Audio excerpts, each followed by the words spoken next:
si profond, si vrai, que rien ne peut contenir un amour comme toi. un amour comme toi. Un amour puissant. Tu es mon désir. Tu es mon désir. Ô Seigneur, embrasse-moi.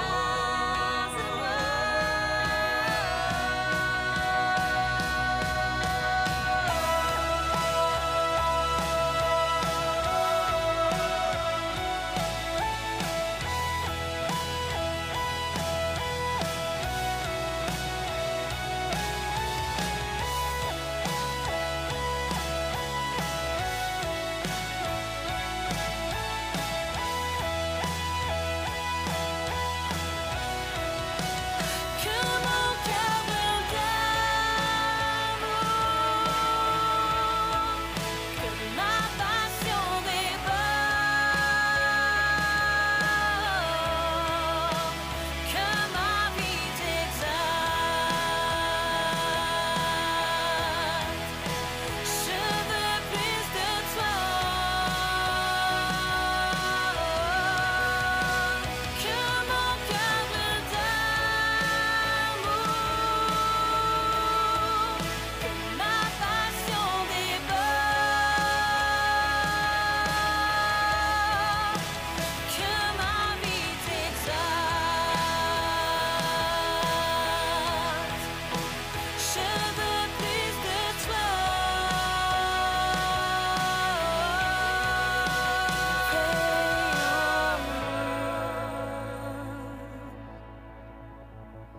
Un amour si grand, si profond, si vrai, que rien ne peut contenir.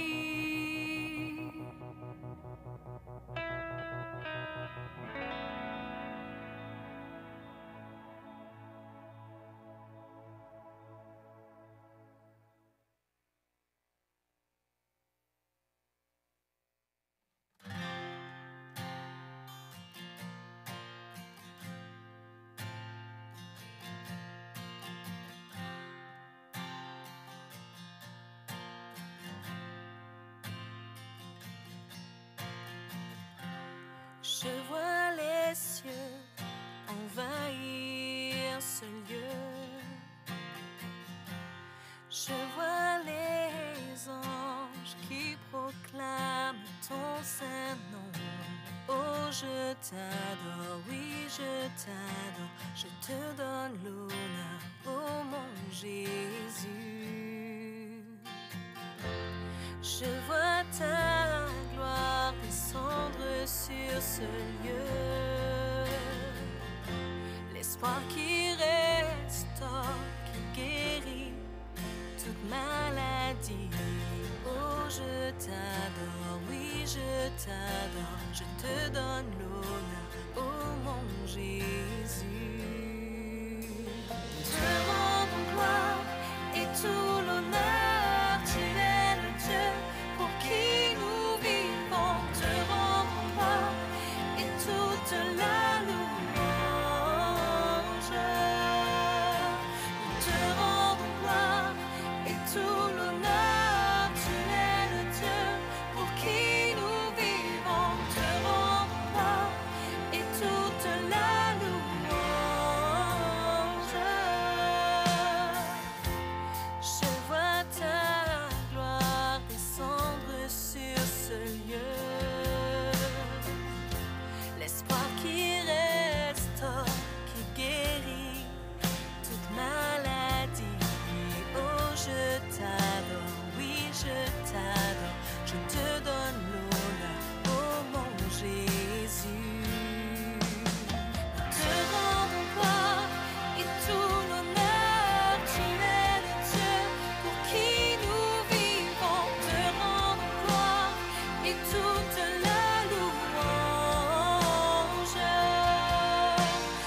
comme l'enfant jouant sur le sable, croyant qu'il peut vider la mer.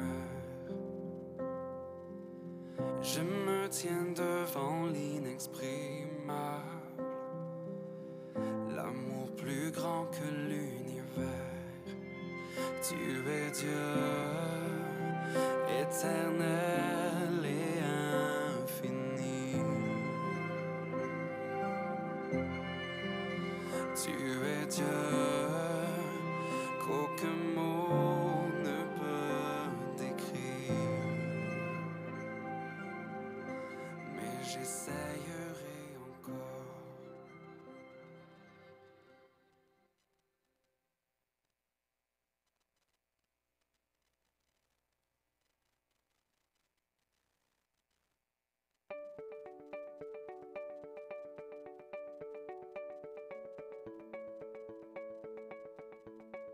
Bonjour, mon nom est Marie-France Bergeron et bienvenue à l'église communautaire Mountain View, une église où tous sont invités à découvrir et expérimenter Jésus pour ensuite influencer leur communauté. Pour ceux de vous qui sont nos invités pour une première fois, sachez que nous sommes un groupe de croyants passionnés par une foi en Jésus. Comme vous pouvez le constater, nous sommes également multigénérationnels. Les gens associés à notre Église sont à différents niveaux dans leur parcours de foi et notre désir est que chacun soit rencontré dans son besoin spirituel. Vous allez découvrir que nous sommes une Église qui aime chanter et proclamer la parole de Dieu. Alors, bienvenue à cette célébration. Bonjour et bienvenue à l'église communautaire Mountain View, plateforme virtuelle. On vous dit un beau bonjour, un beau bonne année, joyeux Noël si vous ne l'avez pas entendu de nous encore. Soyez les bienvenus aujourd'hui sur la plateforme. Et puis ce matin, on veut vraiment honorer et glorifier Dieu à travers les chants. Puis ça vous est-tu déjà arrivé de vous demander c'est quoi comme glorifier Dieu? C'est comme c'est un gros mot. Puis ce matin, je voulais juste qu'on puisse le définir ensemble avant qu'on embarque en fait justement pour le glorifier. Donc, glorifier Dieu, je vais commencer bien basic, c'est lui rendre gloire. Okay? Puis ça l'aide pas gros, mais je vais continuer. On va aller voir dans l'Ancien Testament le terme gloire en référence à Dieu a une connotation de grandeur et de splendeur. Et le terme traduit par gloire dans le Nouveau Testament signifie dignité, honneur, louange et adoration. Fait que si on met les deux ensemble, on comprend en fait que glorifier Dieu, c'est reconnaître sa grandeur et lui rendre honneur en le louant et en l'adorant, car lui seul en est digne. La gloire de Dieu est l'essence même de sa nature et le glorifier implique de le reconnaître. Donc, peu importe comment votre année 2021 s'est passée, on met ça de côté, puis cette année, on commence avec un moment où on l'honore, on le glorifie, on reconnaît qu'il est digne de tout ce qu'on est. Est-ce que vous êtes prêts ce matin? Allons-y.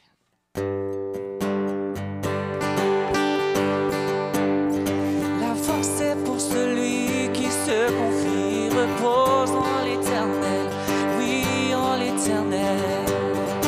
La force est pour celui qui se confie, repose en l'Éternel, oui, en l'Éternel, ô Dieu, tu règnes à jamais, tu es le Dieu libérateur, tu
le Dieu d'éternité, celui qui ne faillira jamais.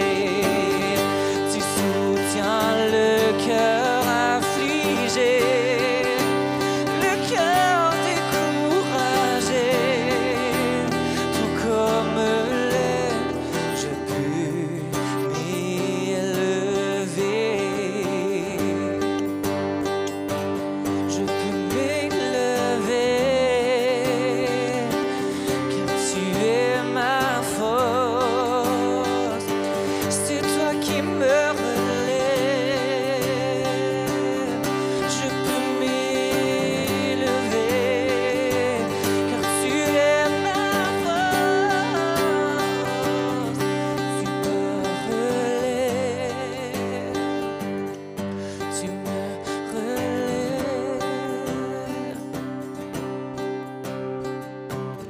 Tu es le Dieu d'éternité, le Dieu d'éternité, celui qui ne faillira jamais.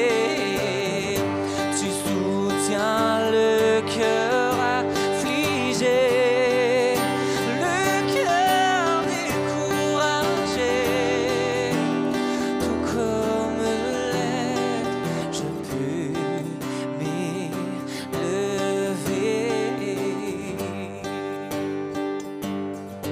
Tu es ma force, tu me relèves. Tu m'as choisi d'être à côté.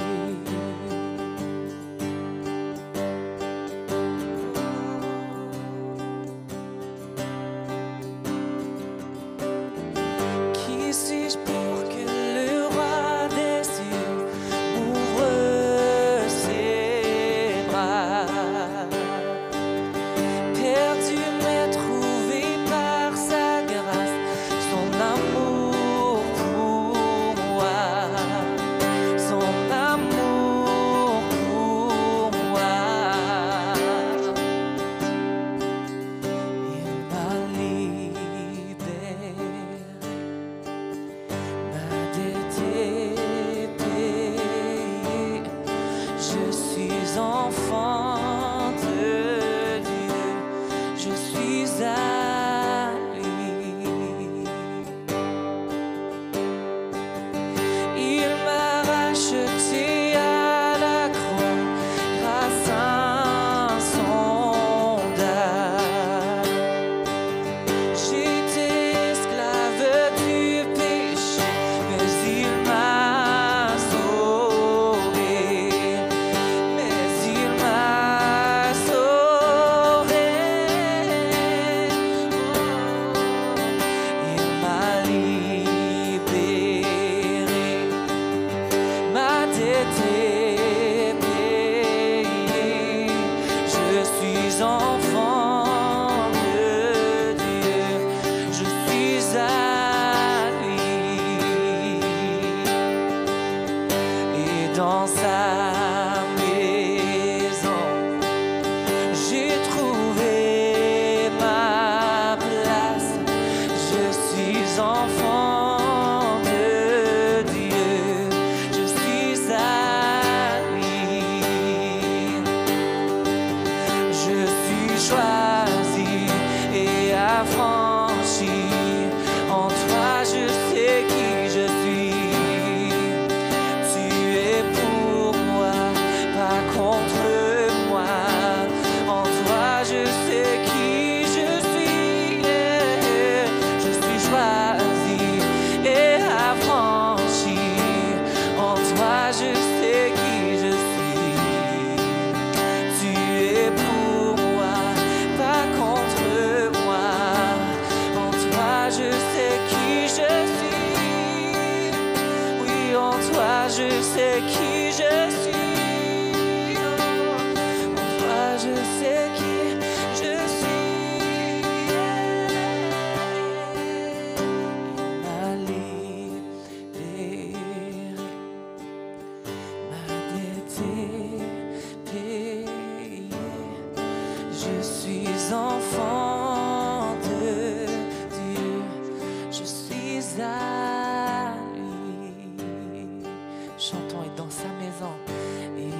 dans sa maison. J'ai trouvé ma place.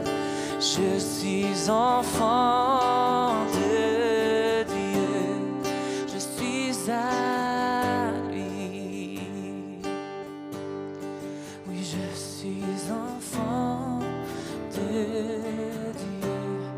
Je suis à lui.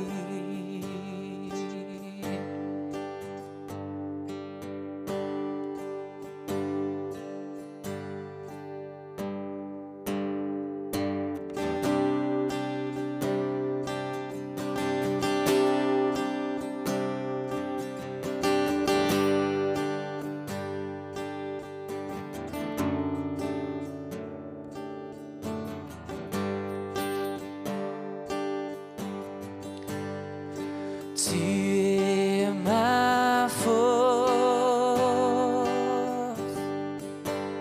incomparable,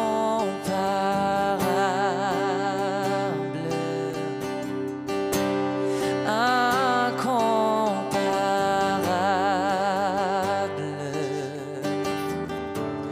Tu viens à moi. Tu es l'espoir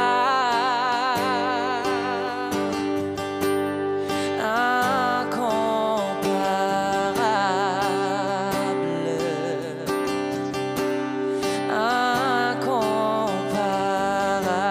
incomparable. Tu viens à moi. Déclarons-le ensemble. Tu es ma force. Tu es ma force, incomparable,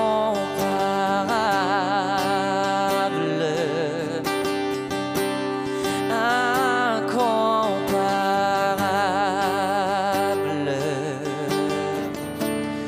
Tu viens à moi, mon Dieu est l'espoir. Tu es l'espoir.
l'espoir, que ce soit de l'amour, tu as qu'à passer du temps avec Jésus.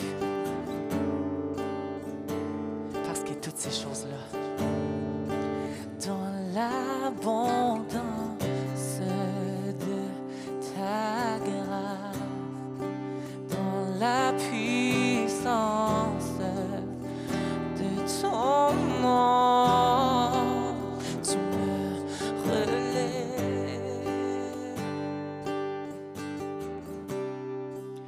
Tu me relèves.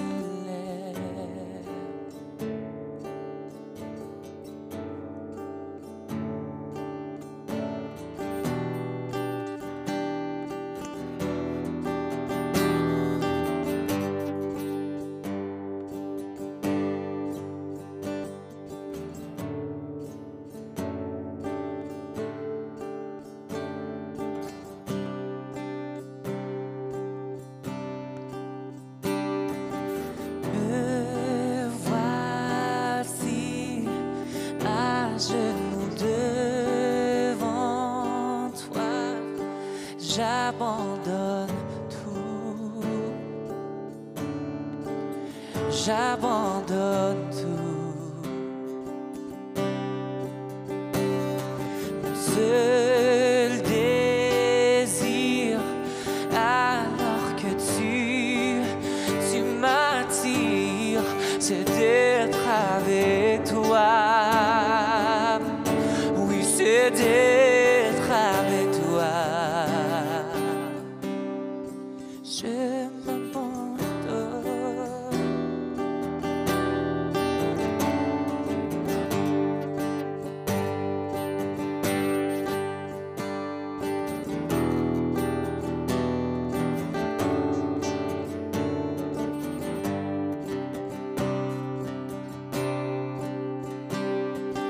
Par ta grâce, viens inonder mon âme.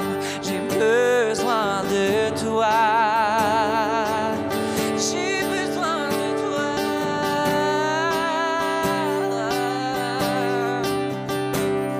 Mes bras ouverts, tu entends ma prière. Oui, parle à mon cœur. Parle à mon cœur. Je m'abandonne.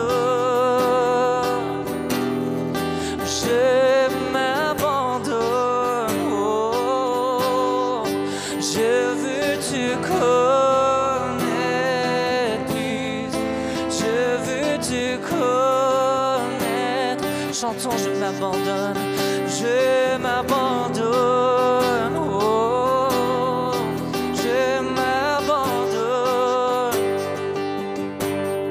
Je veux te connaître plus. Je veux te connaître plus. Tel un vent puissant, souffle maintenant.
je m'abandonne.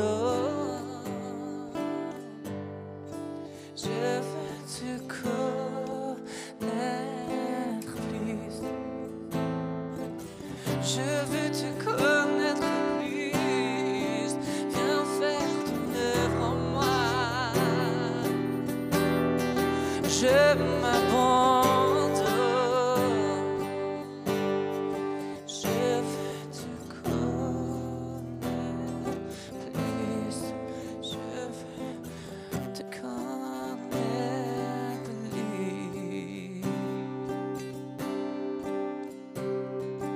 Tu es grand, Seigneur.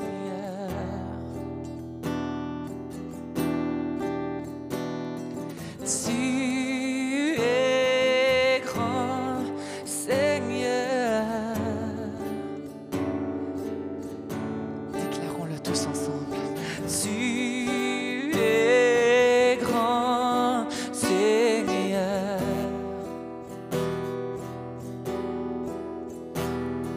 Tu es grand, Seigneur.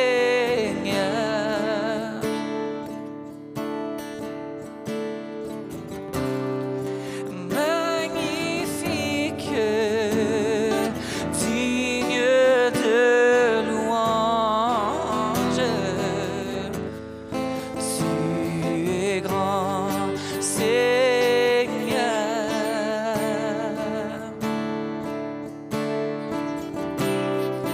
Magnifique, digne de louange. Tu es grand, Seigneur. Une dernière fois, tu es grand, Seigneur. Tu es grand, Seigneur.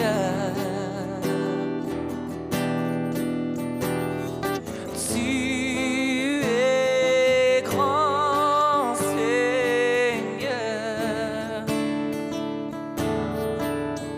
Oh, tu es grand, Seigneur.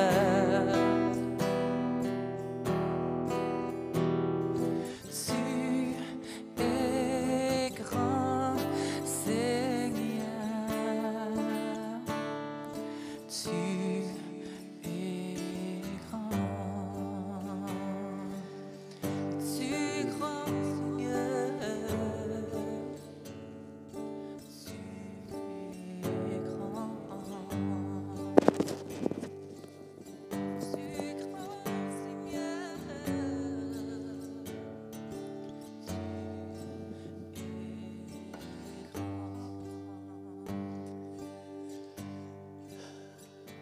Et c'est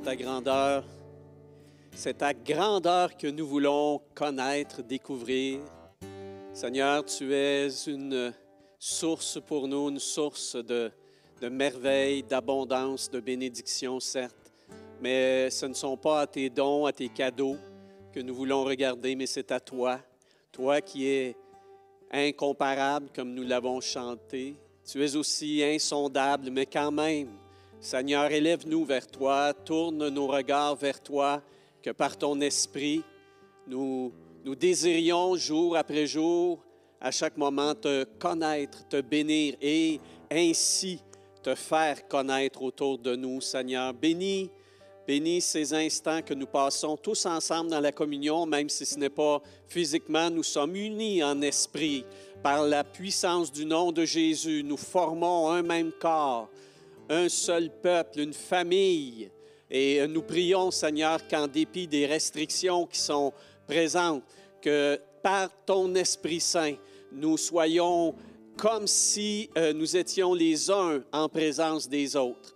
Que ta présence à toi, ô Seigneur Jésus, que ta puissance, toi qui as dit « Je suis avec vous tous les jours jusqu'à la fin du monde », que ta présence et ta puissance par ton Esprit, que tout cela fasse que nous soyons aujourd'hui et maintenant l'Église incomparable et éternelle que tu as bâtie, Jésus, maintenant ici et maintenant. Agis en nous, glorifie-toi.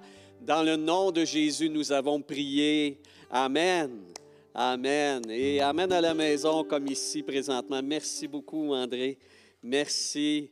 Voilà, donc, premier dimanche ici à l'Église, parce que la semaine dernière, on remercie Carl de nous avoir accueillis chez lui. Depuis sa maison, en Zoom, nous avons pu passer du temps ensemble dans ce premier dimanche de 2002. Et merci, Carl, parce que vraiment, tu as rappelé les bases, les fondements en parlant des disciples que nous étions. Moi, c'est ce qui m'a touché, de se rappeler qui nous sommes toujours, en permanence. Nous sommes des élèves, nous sommes des apprenants, des adeptes, appelez ça comme vous voulez, des partisans. Nous sommes disciples de Jésus. Et aujourd'hui, nous continuons. Nous allons commencer, peut-être plus officiellement, disons, une nouvelle série que je vais vous présenter un peu plus tard lors du message. Une série qui va se poursuivre pour environ un mois et après quoi, nous allons entamer une deuxième série et tout est organisé là, jusqu'à Pâques. Nous avons une série extraordinaire qui va ouvrir en 2022. Nous avons une thématique annuelle. Le thème qui est là, c'est royaume. Royaume, justement, règne de Dieu que nous avons chanté, que nous avons appelé, que nous avons prié. Règne de Dieu, royaume de Dieu, qu'est-ce que c'est? Bien, on le sait, oui, un peu, mais apprendre à le connaître, à le vivre et à le proclamer, c'est tout le cœur de notre mission. C'est tout le cœur de notre mission. Voilà. Donc, si on commence aujourd'hui avec la première diapositive, ben oui, bonne année, comme vous le voyez présentement sur vos écrans. Bonne année, et les choses qu'on se souhaite le plus souvent, n'est-ce pas, ça arrive fréquemment. Pour ceux qui sont moins jeunes, on va se souhaiter la santé. Pour les plus jeunes, je me souviens, c'était toujours la même chose quand j'étais tout petit, du succès dans tes études. Puis, c'était le moindre de mes soucis, pour vous dire vraiment. J'aurais souhaité d'autres choses, mais ceux qui étaient plus vieux savaient que, c'est ce qui était important à ce moment-là de ma vie comme étudiant, comme élève. Bref, peu importe, mais dans la vie professionnelle également, ou peu importe. En tout cas, bref, c'est les choses qu'on se souhaite le plus souvent. Je te souhaite la santé, je te souhaite le succès.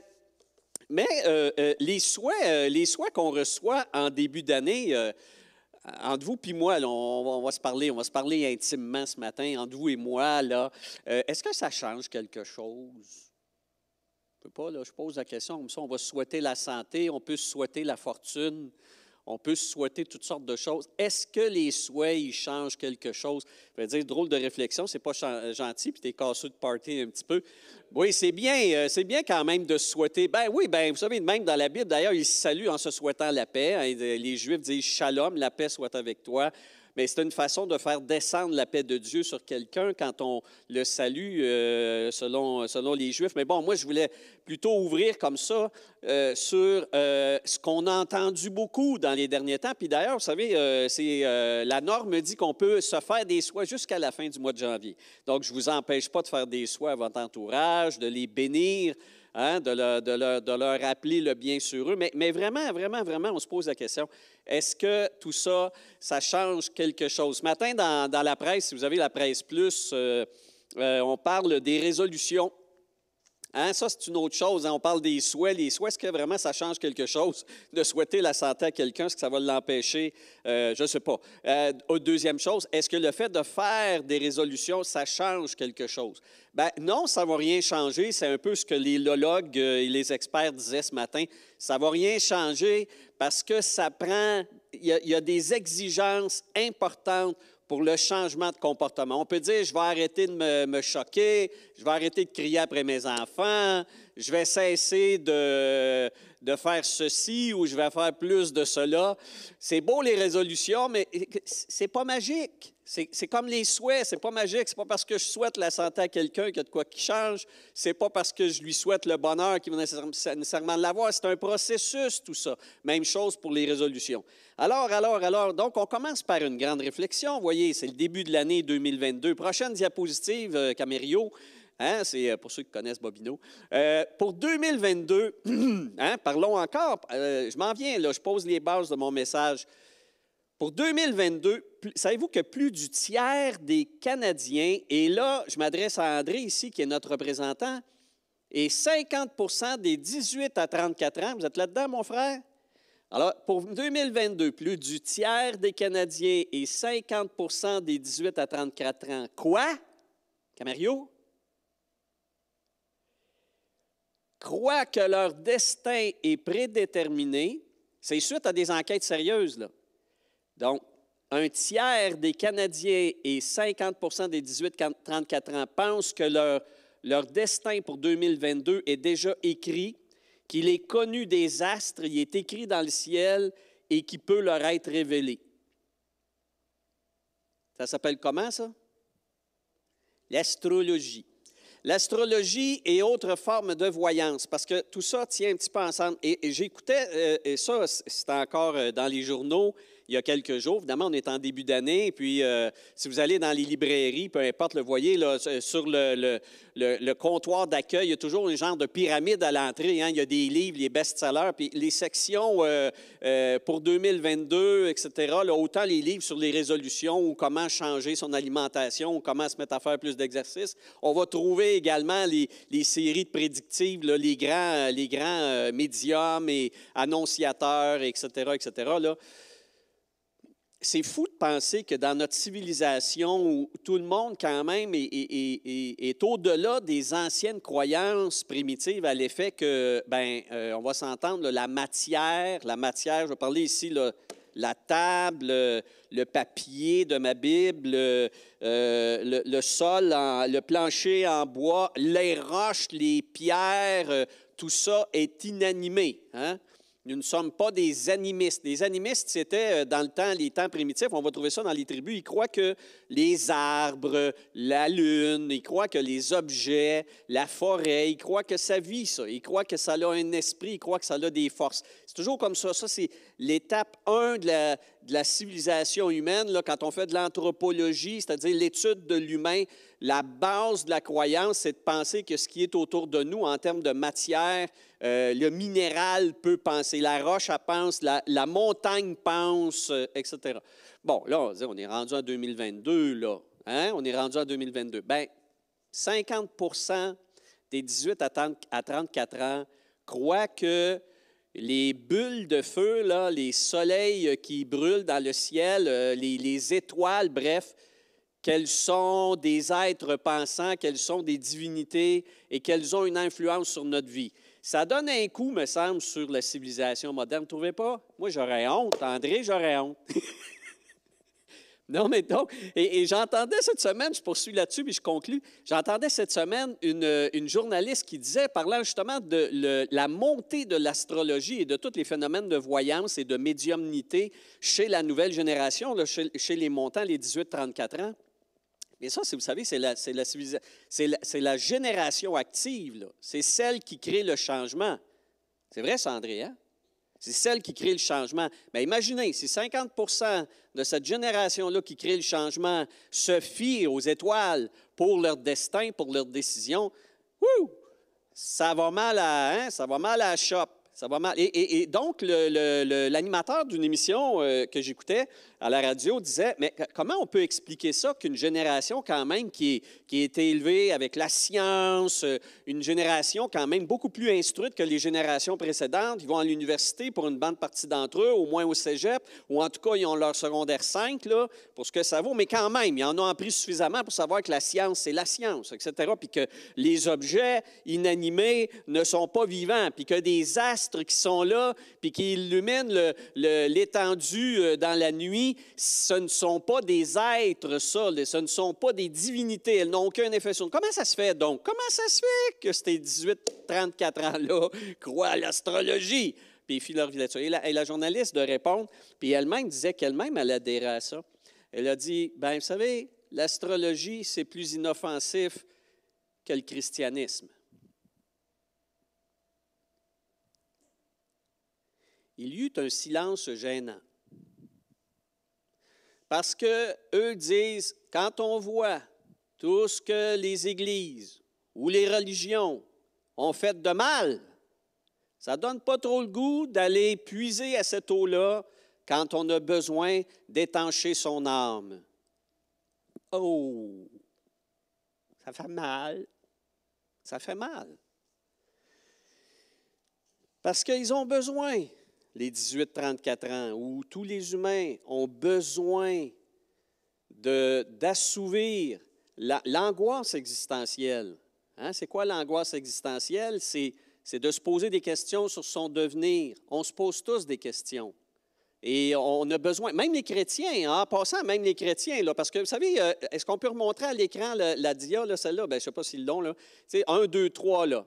Hein? Croient que leur destin est prédéterminé, qu'il est connu des astres, qu'il peut leur être révélé. Changez le numéro 2 par prophétie à la fin, hein, ou des prophètes, qu'il est connu des prophètes, qui peut leur être révélé. Moi, je connais beaucoup de chrétiens, puis je peux dire que moi aussi, à un moment donné dans ma vie, je pensais que la solution était là-dedans, d'assouvir mes angoisses existentielles en tentant d'avoir des prédictions prophétiques sur ce qui allait m'arriver. Je vais dire, mais oui, Christian, les prophètes sont là pour ça. Oui, mais il y a quand même une limite entre recevoir une prophétie puis courir après. En tout cas, on jase, là. Alors, la prochaine diapositive, on voit d'ailleurs ici, vous voyez, je suis allé trouver dans les évangiles un grand disciple de Jésus, il s'appelle Pierre. Moi, j'aime beaucoup Pierre. C'est le deuxième prénom, d'ailleurs, c'est mon deuxième prénom, Christian Pierre. Bon, OK, ça, je me suis fait une petite flatterie, là, mais c'est fini. Pierre, je l'aime parce qu'il est naturel. Hein? On sait toutes de ses niaiseries autant que de ses grands exploits. Puis ça le rend très humain, ça le rend proche de moi, ça. Et un jour, Pierre, entendant de la bouche de Jésus une prédiction concernant sa fin à lui, et Jésus lui a dit, parce que c'est important, Pierre est mort, torturé d'une façon effroyable. Et Jésus savait qu'à ce moment-là, il devait le lui dire pour qu'il se prépare en fonction de ça. Et qu'au jour où il saurait justement que les Romains viendraient le prendre pour le crucifier, Pierre se rappelle des paroles de Jésus et se dit, ça, c'est ce que je dois faire. C'est comme ça ma mort. Puis je ne suis pas en dehors du plan, c'était ça, il le savait. Mais ayant reçu cette lumière, cette petite ouverture sur son futur personnel, voyez le texte, on va le regarder ensemble. Pierre, voyant Jean l'apôtre, le disciple que Jésus aimait, Pierre dit à Jésus, puis lui, Seigneur, que lui arrivera-t-il dans l'avenir? Et Jésus lui répondit, qu'est-ce que ça te fait, ça? Toi? Suis-moi. Oh! C'est bon, hein? Alors, Pierre lui-même, dans ses angoisses existentielles, se posait la question, moi, ma fin est celle-là, mon doux, celui que Jésus aime, qu'est-ce qui l'attend? Est-ce que je pourrais savoir, parce que là, c'est comme si la valve des prophéties étant ouverte, Jésus lui-même ouvrant l'avenir, le temps pour montrer à Pierre sa fin, Pierre saisit l'occasion puis dit, bien, tant qu'à être dans le domaine de la prophétie, là, dis-moi donc comment ça va finir pour Jean. Et Jésus, c'est comme, il ferme tout de suite le robinet puis dit, c'est pas ça qui est important. Ce qui est important, c'est que tu me suives. C'est ça qui compte. Puis si Jésus a donné une prédiction à Pierre, on pourrait dire ça, il aurait pu continuer. Si moi je t'ai dit comment tu allais finir ta vie, c'est parce que justement, je voulais que tu me suives jusqu'à la fin. Comprenez-vous? En dehors de ça, ce n'est pas utile. En dehors de ça, ce n'est pas utile. Si on court après les prophéties et que ça ne nous avance pas dans notre vie de disciple, ça ne sert à rien. Si on court après les prophéties pour devenir plus riche, plus connu, puis se demander si on va devenir plus populaire ou plus, avoir une réussite plus grande, ça ne sert à rien. Ce qui sert à quelque chose, c'est de suivre Jésus.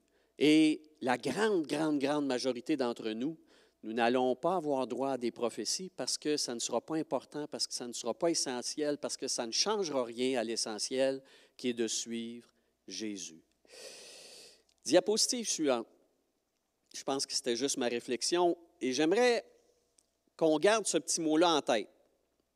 Pour réussir le projet du roi, n'attendons pas des bénédictions, ne dépendons pas des prédictions, marchons tous seulement dans ses voies. C'est ça. C'est juste ça. C'est un beau petit refrain, ça. Ça rime. Pour réussir le projet du roi, n'attendons pas des bénédictions, ne dépendons pas des prédictions, marchons tous seulement dans ses voies. Et c'est ça l'essentiel. Je pourrais arrêter mon message là, puis m'en retourner et me dire, oups, non, on va continuer, si vous le permettez. On va continuer. Alors, diapositive suivante. Alors, la série, j'en viens maintenant à la série, parce que là, j'ai juste mis la table, là. J'ai juste mis la table avec notre réflexion préalable, juste de se dire qu'est-ce qui est important, attention. Alors, c'est important qu'on commence notre année 2002, mes frères et sœurs, en tant qu'Église, en rappelant quelles sont les bases sûres et solides, les fondements, au masculin, les fondements sûrs et solides de l'Église. Et l'Église, c'est quoi? Rappelons-le, l'Église, ce n'est pas le bâtiment. L'Église, ce n'est pas la matière. Ce n'est pas ça. L'Église, c'est vous et moi. L'Église, c'est la communauté. J'aime beaucoup le mot communauté parce que dans le mot communauté, d'ailleurs, notre Église fait une sorte de redondance française. Je le dis de même, là, c'est une sorte de une répétition. Église communautaire, c'est la même affaire. Église puis communauté, c'est la même chose. Mais c'est quand même pour accentuer cet élément-là que si on forme ensemble une église, c'est pour vivre en communauté, c'est pour bénir la grande communauté autour de nous, mais c'est pour être la communauté de Jésus. Donc, on doit débuter 2022 en rétablissant quels sont les fondements du projet de Jésus. C'est quoi les fondements du projet et qu'est-ce qui pourrait assurer notre solidité? Qu'est-ce qui pourrait assurer notre réussite? Qu'est-ce qui pourrait amener la bénédiction du Seigneur? Donc, l'idée n'est pas tant de se porter vers qu'est-ce que je devrais savoir que je ne connais pas dans le sens d'une révélation pour aller plus loin et réussir. Non, tout a été donné. Tout a été déjà révélé et on va établir quelles sont les vérités fondamentales qui feront de cette communauté-ci, l'Église communautaire Mountain View, mais n'importe quelle Église également, qu'est-ce qui fera qu'elle sera bénie, ou en tout cas dans le projet de Dieu. Alors, on va aller dans ce qui est la première pelletée de terre de Jésus. Quand on établit un grand édifice, quand on construit une grande architecture, généralement, on fait venir les dignitaires et puis il y a une belle pelle en argent ou en or, en tout cas, puis il y a la première pelletée de terre. C'est le fondement, puis c'est officiel, etc. Et ça, on a ça dans la parole de Dieu. On a ce texte-là, vous l'avez à l'écran, Matthieu chapitre 16, versets 16 à 18. Et on va le lire ensemble. Ça dit... Alors, c'est Pierre qui parle encore et ces paroles-là sont importantes. Toi, Jésus, tu es le Messie, le roi sauveur. Tu es le Fils du Dieu vivant. Quelle déclaration! Et Jésus donc lui répond, « Heureux es-tu, car ce n'est pas par ta nature humaine. » Dans le texte, c'est ta chair et ton sang, mais ça, en fait, il réfère aux capacités humaines. Ce n'est pas par ta nature humaine ou tes capacités humaines que tu saisis qui je suis et quelle est mon œuvre. Mais c'est par la révélation de mon Père qui est au ciel. Donc, cette révélation-là ne vient pas de la terre, elle vient des cieux. Vous voyez, il y a une opposition. Elle ne vient pas de la chair, mais elle vient de l'esprit.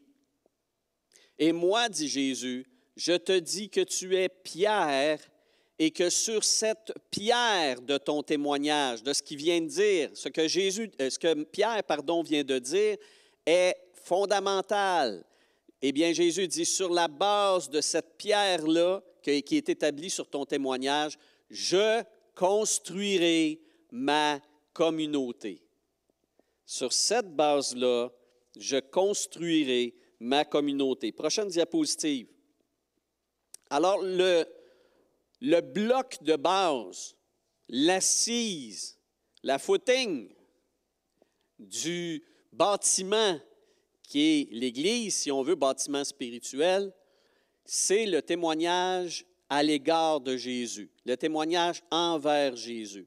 Et écoutez, de dire ça, ça a l'air une vérité de la palisse, ça a l'air, on ne dit rien d'extraordinaire en disant ça, mais je voudrais vous rappeler qu'il y a quelques instants dans l'introduction, nous avons vu ensemble que s'il y a de moins en moins de jeunes, de la nouvelle génération qui est en force, 18-34 ans, ou s'il y en a de plus en plus, qui consultent les astrologues, les médiums et qui qui tombent dans toutes sortes de voyances qui sont insensées, c'est parce qu'ils n'ont pas une belle image, une belle vision nette et claire et véritable de Jésus.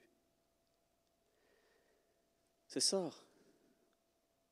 Et voilà, donc Jésus ici montre qu'effectivement, on ne peut rien bâtir concernant le projet de Dieu, l'œuvre de Dieu, si le témoignage de Jésus à la base n'est pas marquant, n'est pas réel, n'est pas le bon témoignage. Parce qu'on peut témoigner de différentes façons au niveau chrétien. Il y a beaucoup d'œuvres chrétiennes de toutes sortes. Il n'y a rien de mauvais là-dedans. Je ne pense pas qu'on peut dire nécessairement qu'une œuvre est mauvaise. Là. De toute façon, ce n'est pas à nous de juger. Mais il y en a une seule qui est la fondamentale. Vous me suivez? Il y en a une seule qui est fondamentale. Prochaine diapositive. Jésus continue avec Pierre et dit ceci. Sur cette pierre, donc on le voyait de ton témoignage, je construirai ma communauté. Les portes du séjour des morts ne seront pas plus fortes que ma communauté. Les portes du séjour des morts ne seront pas plus fortes que ma communauté. Voici, je te donne les clés du royaume des cieux. Ce que tu lieras sur la terre sera lié dans les cieux. Ce que tu délieras sur la terre sera délié dans les cieux. Et à ce moment-là, comment Pierre va-t-il réagir à cette parole? Hein? Comment va-t-il réagir à ce moment-là? On va le voir par une belle image. Comment Pierre réagit-il? I've got the power! Pow! Hein? On va le revoir ensemble. Là. C'est un peu comme dans ce film, vous vous en souvenez, hein, où ce comédien extraordinaire, là, comique, nous montre dans le fond ceci, c'est que le pouvoir, à ce moment-là, il reçoit le pouvoir de Dieu dans son film et comment s'en sert-il pour toutes sortes de futilités? Et il s'en sert comme il lui semble bon de s'en servir. Puis lui-même, vous voyez, à la fin, il dit, c'est extraordinaire, je viens de recevoir le pouvoir de Dieu, puis il fait toutes sortes de choses. Hein? Il fait ouvrir cette fontaine-là de rue, il fait pleuvoir. Et moi, je vais vous dire, je pense qu'on peut très bien comprendre l'apôtre Pierre dans ce qui a suivi cette déclaration de Jésus. Parce que dès que Jésus a terminé d'annoncer à Pierre qu'il a reçu, hein, par son témoignage à l'égard de Jésus, il reçoit, il ouvre, hein, il établit le fondement de ce que sera la communauté de Dieu, le projet de Dieu. Jésus, à ce moment-là, amène la bénédiction, la déclaration et le pouvoir à cette Église, à cette communauté. Il dit, rien ne pourra résister à mon Église. Mais Pierre, lui, ayant entendu, je te donne les clés du royaume des cieux, Pierre est complètement emballé, comme ce comédien qu'on vient de voir dans ce fameux film, là, I've got the power! Et que va-t-il faire? Et dans les instants qui vont suivre, Pierre va entendre Jésus, parce que Jésus se disant, OK, les bases sont établies, mon témoignage va être le fondement de toute œuvre qui est la mienne, qui est celle de Dieu. Et là, Jésus va ouvrir maintenant, il va dire, étape numéro 2, vous devez être conscient que pour arriver à bâtir l'Église, moi, il faut que je meure. Je vais être rejeté par les grands dirigeants d'Israël, par le Sanhédrin, par tous les religieux dans le fond. Hein? Je vais être rejeté de mon peuple, je vais être persécuté, je vais être battu et crucifié. Et là, celui qui a obtenu le pouvoir à côté de lui, hein, celui qui se voit déjà avec les grosses clés accrochées après sa ceinture, qu'est-ce qu'il fait? Il intervient et on le voit dans la diapositive suivante. On va le lire ensemble. Pierre prit Jésus à part, se mit à le réprimander.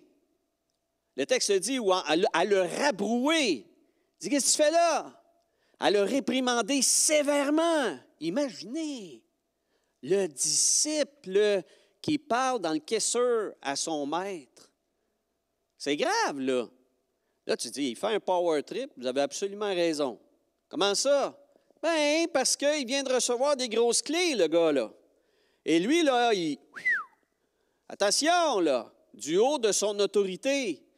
Alors, il parle sévèrement, il réprimande sévèrement Jésus en disant « Que Dieu te préserve de toutes ces souffrances, du rejet de ta mort, maître.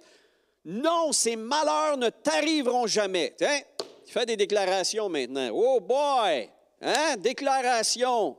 Ça ne t'arrivera pas. Il n'est pas question que ça t'arrive. Moi, je vais prononcer des paroles de bénédiction à ton endroit et non de malédiction, puis etc., puis etc. » Et Jésus va péter sa balloune.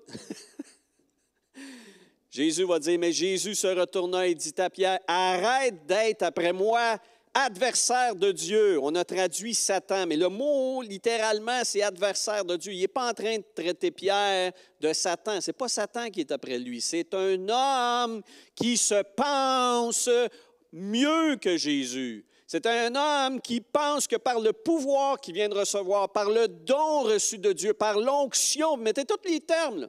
Celui qui se croit institué, béni, oint, alouette, etc. « I've got the power! » Et Jésus dit, « Là maintenant, ce que tu fais, c'est d'être contre moi. Tu es mon adversaire. » Il ne démonise pas, là. Il est en train de lui dire les vraies affaires. Ce que tu penses, Jésus l'explique pourquoi il l'appelle adversaire. Tu es pour moi une cause de chute, car tu ne penses pas comme Dieu, mais comme les humains. Tu ne penses pas comme Dieu. Tu ne penses pas comme Dieu. Et vous voyez, ce n'est pas parce qu'on reçoit un pouvoir du Seigneur, ce n'est pas parce qu'on a une bénédiction, ce n'est pas parce qu'on reçoit une onction. Mettez la double, l'onction. Mettez la triple, l'onction. Ça ne changera rien à notre faiblesse. Ça ne changera rien au danger qu'on peut s'égarer. Ça ne changera rien au fait qu'on peut prendre des décisions qui ne sont pas celles de Dieu. Allô? Et ça, c'est un méchant problème. Vous voyez, là, dans le fond, là, ce qu'on se jase, on va tasser ma chaise. Je vais faire du rewind, OK? Je vais rebobiner un petit peu là, dans mon message. Tantôt, quand on établit le fait que la base du travail de Jésus, du travail de l'Église, pardon, c'est le témoignage de Jésus. Quand on revient à ça, puis quand on y repense, c'est sûr qu'on peut se mettre à réfléchir, à savoir, est-ce que quand on se met, là, je ne veux pas juger, là, je ne veux pas condamner, je veux juste qu'on discerne. Quand on part un projet, une œuvre, une activité dans une communauté, puis qu'à un moment donné, même, on est rendu pris par toutes sortes d'activités qui sont humanitaires, qui sont charitables, puis que même dans cette activité humanitaire, charitable et sociale, on se limite à témoigner de Jésus parce qu'on se dit, ben non, on ne peut pas parler de Jésus parce que si on parle de Jésus, les portes vont être fermées. Moi, je me dis, ben, c'est une très belle activité, c'est humanitaire, c'est social, c'est communautaire, mais désolé, ce n'est pas l'œuvre de l'Église. Je ne pense pas me tromper, là. Moi, je me dis que si en tant qu'Église, porte-parole de Jésus, appelé prioritairement à témoigner de Jésus, si ce qu'on fait nous empêche de parler de Jésus, est-ce qu'on n'est pas en train de faire quelque chose qui n'est pas prioritaire? Juste ça, là. Je vous entends pas? Et malheureusement, ça existe ici, au Québec, comme ailleurs. Je ne suis pas en train de dire que c'est mal, je ne suis pas en train de dire que c'est mauvais, je suis en train de dire que si on se réduit à ça, c'est toute notre activité et notre honneur, notre reconnaissance sociale, si les gens nous connaissent pour autre chose qu'être témoins de Jésus, on a un problème. On a un problème. Alors, oui, on peut faire des œuvres de charité. Oui, on peut faire du travail social. Oui, on peut s'activer dans le monde, mais comprenons que si on fait ça, c'est parallèle. Ça répond à des besoins. Ça répond à des besoins, aider les gens, banque alimentaire ou peu importe, ou faire un travail social. Moi, j'ai été enseignant au secondaire, j'enseignais les jeunes en morale, etc. Je n'avais pas toujours l'occasion de témoigner de Jésus. Bon, d'ailleurs, quand j'ai témoigné de Jésus, j'ai perdu un peu ma job, là, mais on s'entend, j'ai fait ça longtemps quand même dans ma vie. C'est pas mauvais, mais est-ce que je pouvais dire, ça, c'est du travail? Tu sais, on se comprend, là, on parle de priorité, là. Et moi, je vous dis en tout cas, il y a une chose qui est importante et essentielle si on veut revenir au fondement, mes frères, mes sœurs, si on veut revenir au fondement du travail de l'Église, du projet de Dieu, si on veut revenir à la base, il ne faut jamais oublier qu'il faut témoigner de Jésus d'abord et avant tout. Et si une activité nous empêche de témoigner de Jésus, je veux dire, si une activité en Église ne nous permet pas de témoigner de Jésus, il faut s'interroger.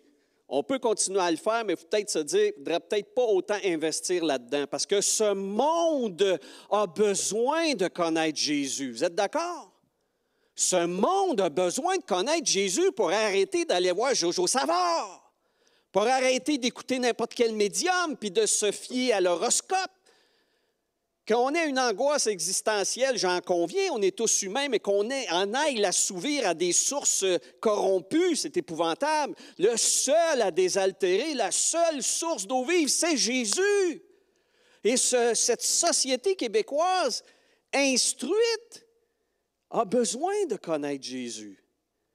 Certes, elle a besoin de toutes sortes d'autres choses. Il y a des gens qui sont dans toutes sortes de besoins. Prenez Jésus, il a nourri la foule, Jésus a guéri les malades, mais ce n'était pas ça son travail. Ça, c'était complémentaire. C'est parce que les foules venaient vers lui puis l'écoutaient pendant des heures, voire des jours, qu'à un moment donné, Jésus et ses apôtres ils ont dit, on ne peut pas les renvoyer, ils vont crever la faim, ça n'a pas de sens. Jésus les nourrit. Mais ce n'était pas, venez à un gros party, il y en a pour 3 000, il y en a pour 5 000. Non, non.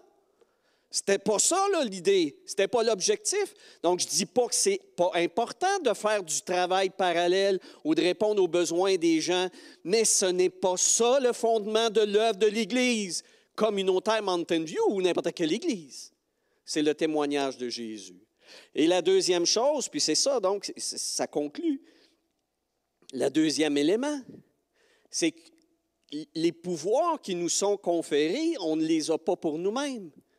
Les ministères que nous avons, les services que nous ouvrons, ce ne sont pas essentiellement les nôtres. Les dons que je reçois, les offices, les ministères, les prophéties, tiens, elles ne sont pas pour moi.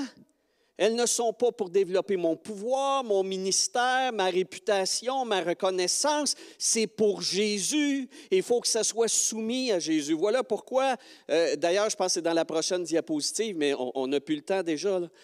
Il faut que je vous renvoie, sinon on va être obligé de vous nourrir comme Jésus.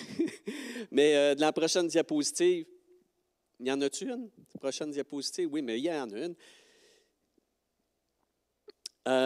Oui, c'est ça. Ça, c'est une réflexion. Oui, je vais juste en parler. Ce qui est sûr et solide, c'est le projet collectif de Jésus, sa communauté. Donc, pas centrer ses ministères sur nous-mêmes, mais sur l'Église de Jésus. Parce que vous savez, des chrétiens individuellement, comme c'est marqué, comme vous le voyez là, sur la diapositive, des chrétiens ont été persécutés, des chrétiens ont été tués, des individus chrétiens se sont même corrompus, hein, ils se sont détournés. Mais il y a une chose qui est claire, l'Église, elle n'a jamais été arrêtée. Vous me suivez? Les portes du séjour des morts ne prévaudront point contre elle. C'est écrit de même dans la version seconde, là. Les portes du séjour des morts ne prévaudront point contre elle. Mais il y a plein de chrétiens qui sont morts pourtant et qui meurent encore. Pourquoi Jésus dit une chose comme celle-là, elle ne s'accomplit pas? Non, non, c'est qu'on ne comprend pas. Les portes du séjour des morts ne prévaudront point contre l'Église, contre la communauté en entier. Et c'est à elle que s'adresse la promesse. C'est à l'Église en entier que s'adresse la promesse. Nous ne sommes que des particules, que des membres de cela. Témoigner pour Jésus ensemble fait ressurgir. Ce que vous voyez à l'écran sur le dia, là, c'est un gros diamant brut. C'est ça. Alors ça, c'est le projet. Ça, c'est le projet. Je vais laisser aux autres peut-être à développer l'idée du diamant. Vous allez la revoir, c'est extraordinaire. Quand on pense au diamant, si on compare le diamant à l'Église, c'est fabuleux, hein? C'est fait d'atomes de carbone. Le carbone, c'est rien de bien valable. Mais juste la manière dont c'est construit, les atomes de carbone ensemble, placés d'une certaine façon, d'une façon interreliée, toutes ces particules-là qui ne valent rien, finissent par produire quoi? Le diamant. Ah tiens, belle image. Mais on n'a pas le temps de développer. Diapositive suivante. Donc, Jésus va conclure, et je n'ai pas le temps de développer là-dessus. Mais tout de suite, Jésus va continuer, quand il reprend Pierre, il continue et il dit ceci, hein, les devoirs de la vie de disciple.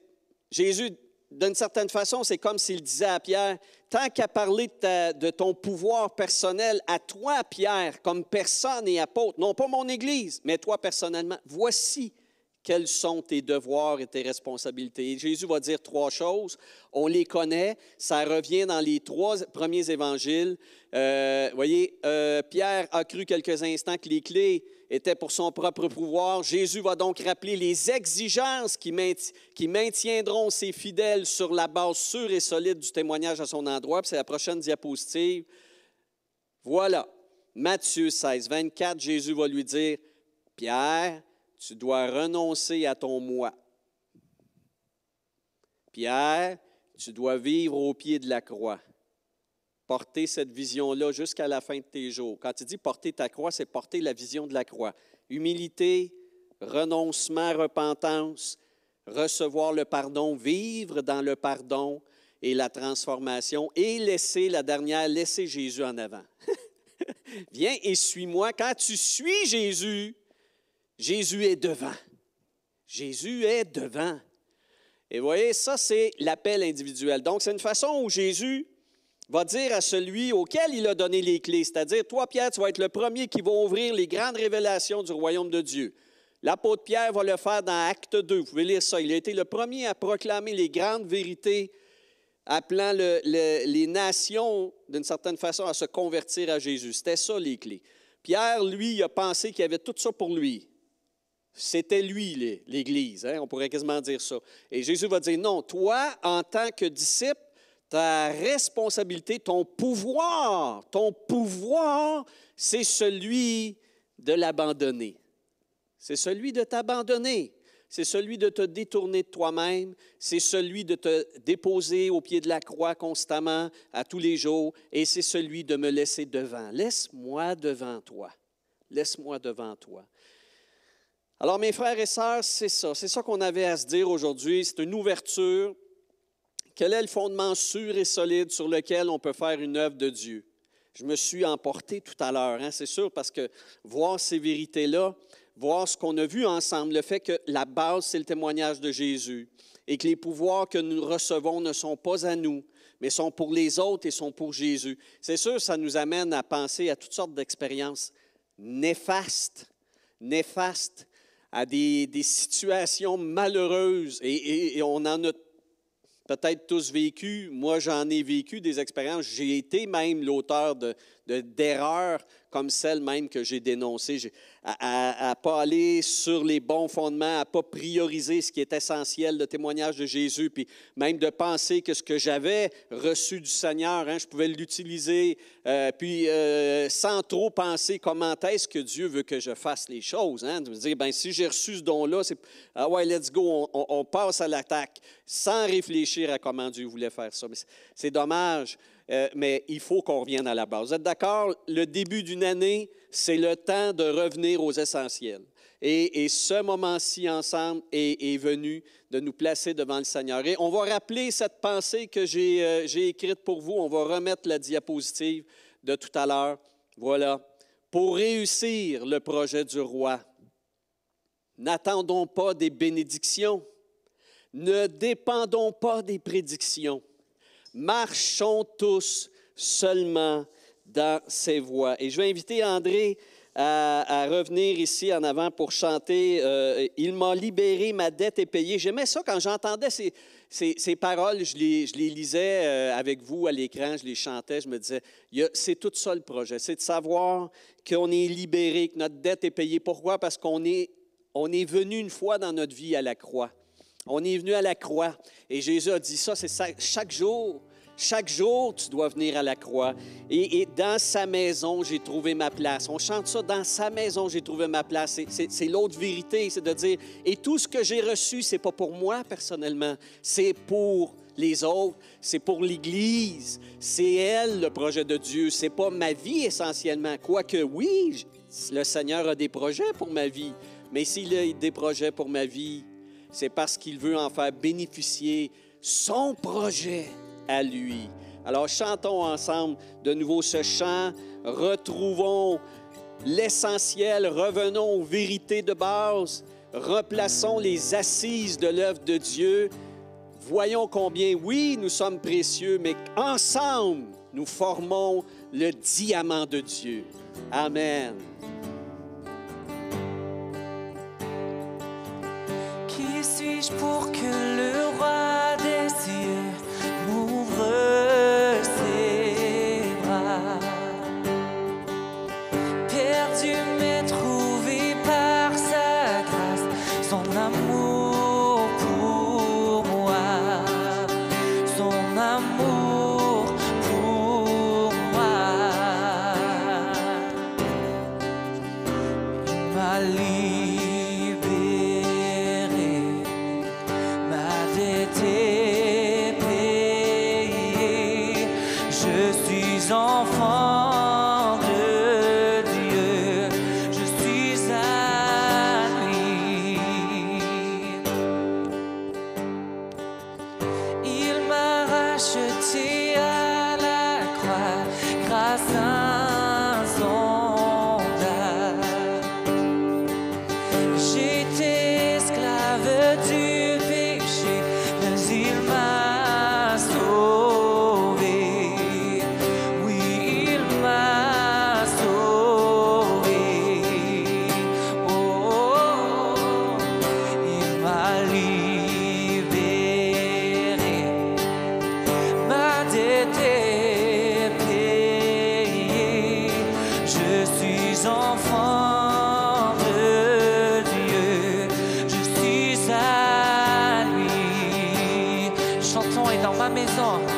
Et dans sa maison, j'ai trouvé ma place. Je suis enfant de Dieu. Je suis à lui. Je suis choisi et affranchi. En toi, je sais qui je suis. Tu es pour moi, pas contre moi. En toi, je sais qui je suis. Je suis choisi et affranchi. En toi, je sais qui je suis. Tu es pour moi, pas contre moi. En toi, je sais qui je suis. En toi, je sais qui je suis. Oh, en toi, je sais qui je suis. Il m'a libéré, ma dette est payée. Je suis enfant de Dieu, je suis à lui. Et dans sa maison, j'ai trouvé ma place. Je suis enfant de Dieu, je suis à lui. Je suis enfant de Dieu. Je suis à lui. Peu importe où vous êtes, acclamons-le, puis donnons-lui la gloire qui lui revient. Bonne semaine et on vous revoit la semaine prochaine. Bye bye!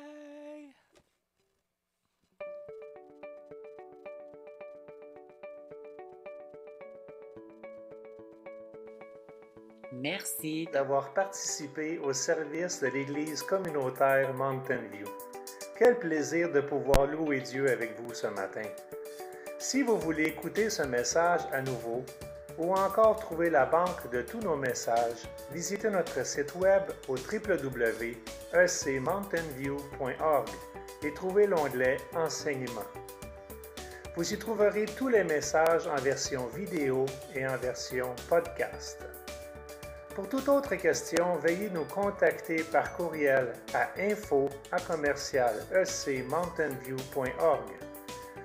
Je vous laisse avec ce dernier verset dans Colossiens chapitre 3 qui nous encourage que peu importe ce que nous faisons, de le faire de bon cœur comme pour le Seigneur. Sur ce, passez une belle semaine et en espérant vous revoir la semaine prochaine.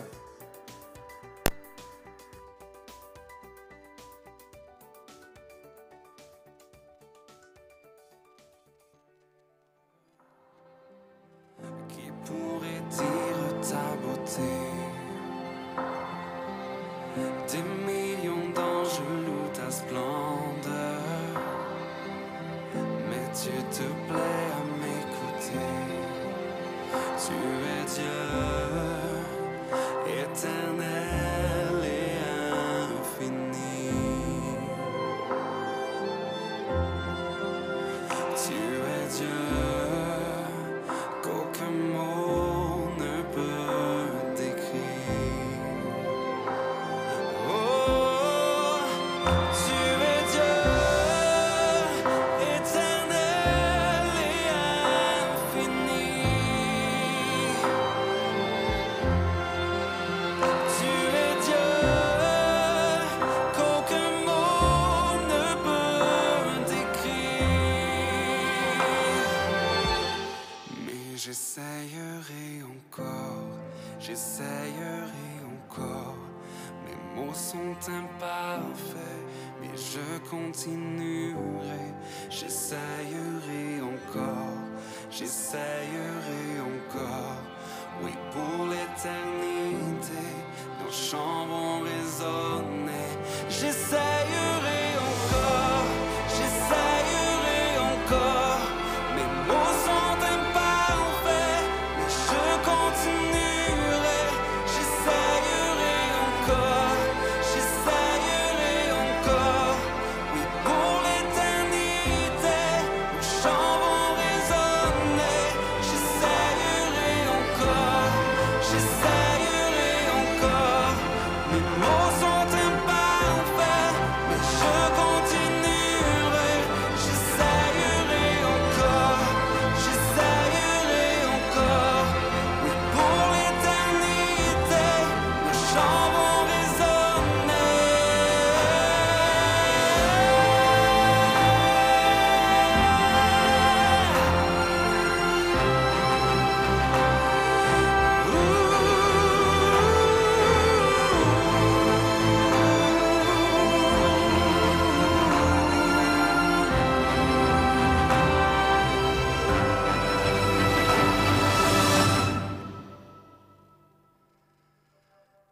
Dieu que ma pensée ne peut cerner, mes mots s'épuisent à te saisir. Mais quand je contemple ta beauté, mon cœur ne peut les contenir.